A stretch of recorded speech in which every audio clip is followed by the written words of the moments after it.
Today I would like to share with you the secret of salawat in the Quran. I'm sure you're all familiar with salawat. This is the phrase where we say, Allahumma salli ala Muhammad wa ali Muhammad. O Allah, your blessings be upon the Prophet and his Ahlul Bayt. It is what Allah subhanahu wa ta'ala has ordered us in the Quran. إن الله وملائكته يصلون على النبي يا أيها الذين آمنوا صلوا عليه وسلموا تسليما. Allah tells us that Allah and his angels send blessings on the Prophet. O you who believe, send your blessings on him and submit with complete submission. We have been asked to say salawat all the time. Whenever the name of the Prophet is said, we say salawat. In every single praying that we have, we say salawat. In tashahhud and in other places as well. We also say salawat as dhikr. Indeed, all the commands of Allah subhanahu wa ta'ala to us are dhikrs. The Quran is a dhikr. The praying is dhikr. But the question is, why Allah subhanahu wa ta'ala and his angels send their blessings on the Prophet and salute him? Why we have been asked to send salawat on the Prophet? What is the benefit of salawat?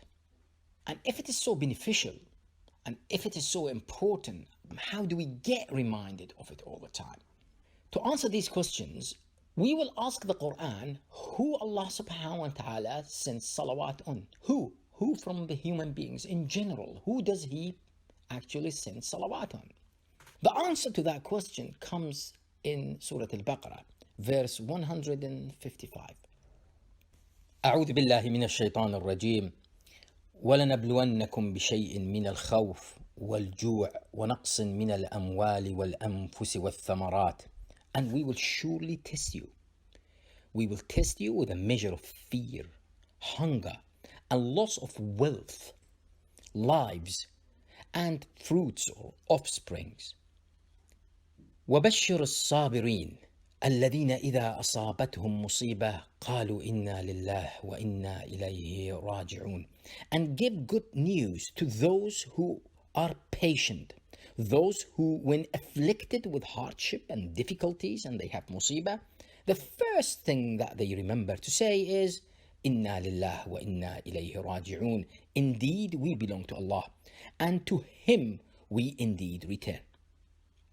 أولئك عليهم صلوات من ربهم ورحمة وأولئك هم المهتدون. And these are the ones who the blessings of Allah, the salawat of Allah subhanahu wa ta'ala will come upon them, and his mercy followed by Allah subhanahu wa ta'ala's guidance. So Allah subhanahu wa ta'ala tests people, and those people who succeed in these tests through remembrance of Allah, through patience, the one who succeed, then the salawat of Allah subhanahu wa ta'ala comes upon them. And they are tested. They're tested with what? They're tested with fear.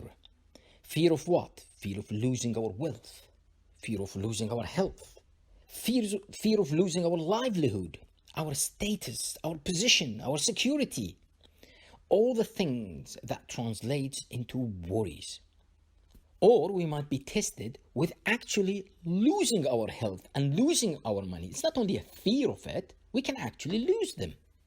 Then Allah subhanahu wa ta'ala gives good news to those who are patient. Patient through what? Through perseverance, endurance, determination, remaining strong and control one's emotions and behavior.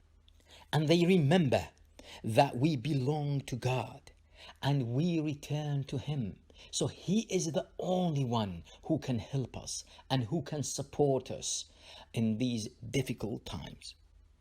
And following our patience and our remembrance of Allah subhanahu wa ta'ala and his power and the fact that he is the one who can help us, what will happen is the salawat of Allah subhanahu wa ta'ala will come upon those people.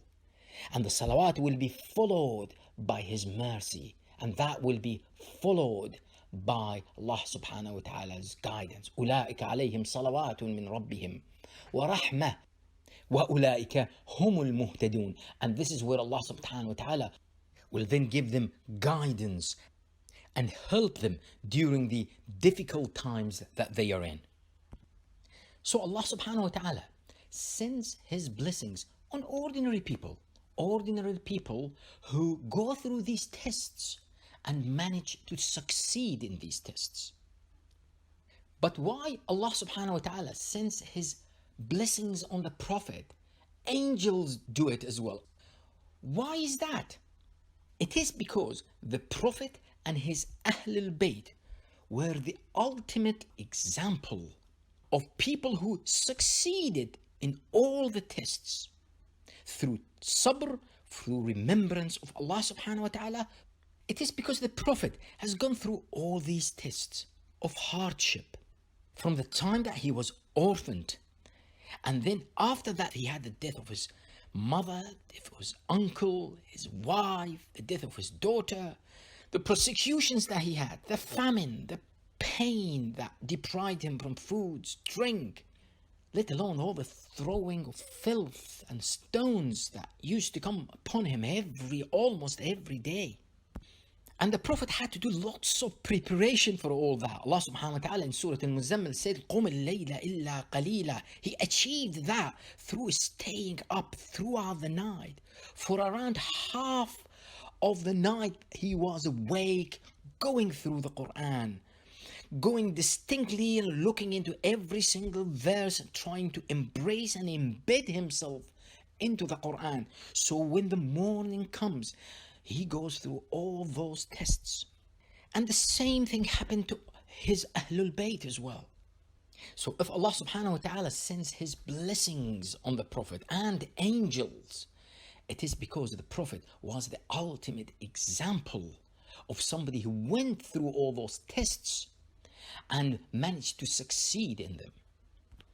And now why we have been asked to send salawat on the Prophet and salute him? Because Allah subhanahu wa ta'ala is telling us, now I want you to be able to succeed in your tests, to like the Prophet. I want you to take the Prophet as your example and his Ahlul Bayt as your example, so you succeed in those tests. And if you succeed in all those tests, I will then send my salawat on you. And then followed by my rahmah, my mercy. And then that will be followed by my guidance, and I will help you.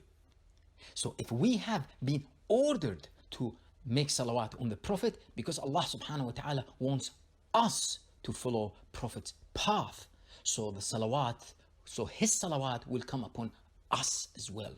So when we say salawat, it is to remind ourselves that we need to follow the Prophet's example and his Ahlul Bayt's example. So through that, the salawat of Allah subhanahu wa ta'ala will come upon us.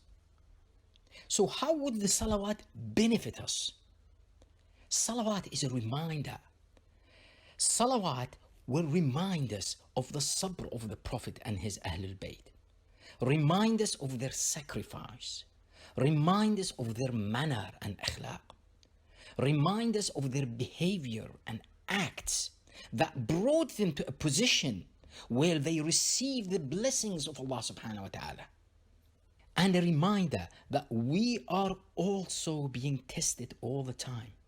A reminder that we also need to be patient like the Prophet and his Ahlul Bayt. We also need to remember Allah subhanahu wa ta'ala and follow their path. So the salawat of Allah subhanahu wa ta'ala will come upon us, followed by his mercy and his guidance. But if salawat is so beneficial, how do we ensure that we get reminded of salawat in our daily life all the time? Allah subhanahu wa ta'ala gives us the clue. Allah tells us, whenever you remember me, whenever you look into my verses, whenever you look into my orders and commands and dhikr, don't forget that you need to go through a process of tafakkur and ta'aqqul. You need to think and reason. You need to think of what I'm telling you and what I'm ordering you. So when we say salawat in our prayers, the question is, when we say salawat, what are we thinking about when we are saying salawat in our prayers? What do we think about? If you ask many people, they will probably tell you, nothing much. We just are saying it in words. But what we need to be doing is, when we say salawat, what needs to appear in our minds is the sacrifice, the sabr of the Prophet and his Ahlul Bayt. Their sacrifice and how they managed to go through all those pains and hardship.